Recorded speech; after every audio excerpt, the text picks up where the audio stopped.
A estimated maritime loses over 500 trillion rupees every year. Active patrol vessels 34. Average backhaul utilization 33%. Projection continued structural strain. Did you hear that? That is not the ocean failing. That is the system reporting inefficiency. Now imagine a postmaster from 50 years ago entering one of our busiest ports today. He sees the cranes, the ships, the stacks. Then he opens the logistics dashboard. Queues, idle capacity, containers returning empty. The tools evolve, but the coordination pattern remained familiar. Who among us would accept that?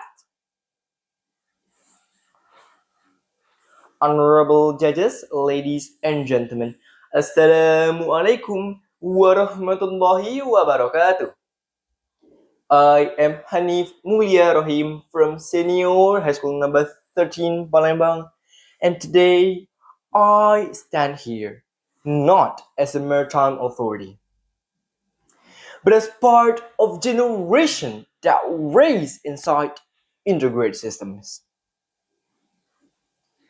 We all know one simple principle. When system leaks, you redesign the architecture.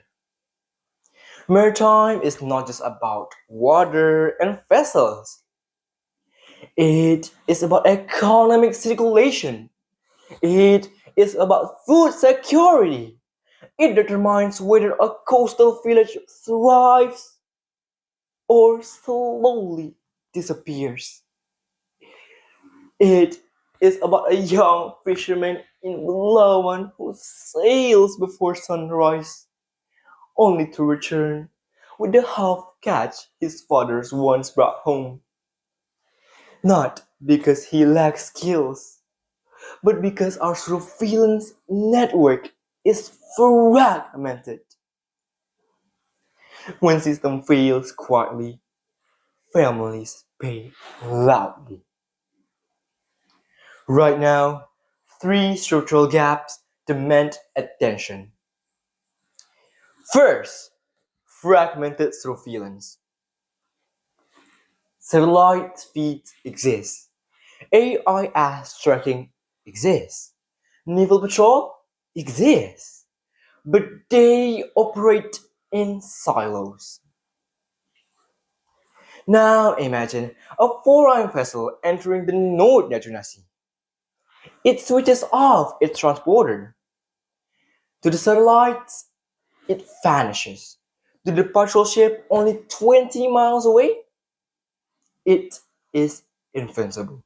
Without integration, that vessel does not just steal our fish, it steals our dignity. Second, disconnected logistics. Let's be rational. Why is a sack of rice in Papua twice the price as one in Java? It is not about the location. It is about the weight.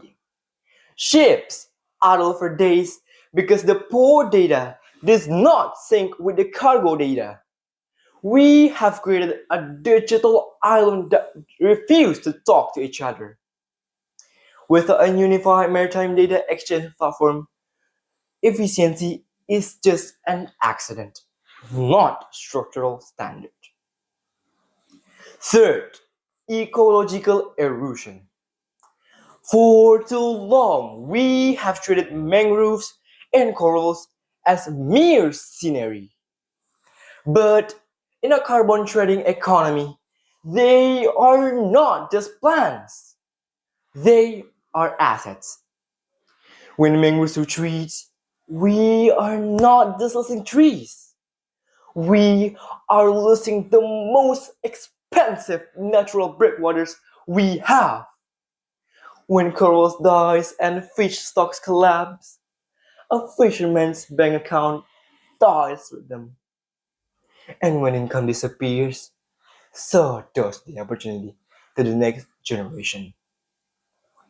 Environmental resilience and economic resilience are not separate conversations. They are the exact same systems. We upgraded the hardware. Now it is time to upgrade the governance architecture. And this is where Gen Z must enters. We are the first generation that does not separate physical infrastructure from digital infrastructure. To us, integration is natural. Interoperability is standard. Real-time data is expected. So the response must be systemic. Integrate surveillance into a shared maritime intelligence network, where satellite data, AIS, patrol command feed into one real-time dashboard. Establish interoperable data platforms across ports and agencies. Align coastal conversations with blue economy incentives. This is not idealism. This is structural design. By 2045, we will not be measured by how many ships we launch. We will be measured by how intelligent we synchronize them. The sea does not need louder promises. It needs smarter systems. Gen Z is here not to inherit the maritime future. We are here to build it. We are here to lead it. Thank you. Wassalamualaikum warahmatullahi wabarakatuh.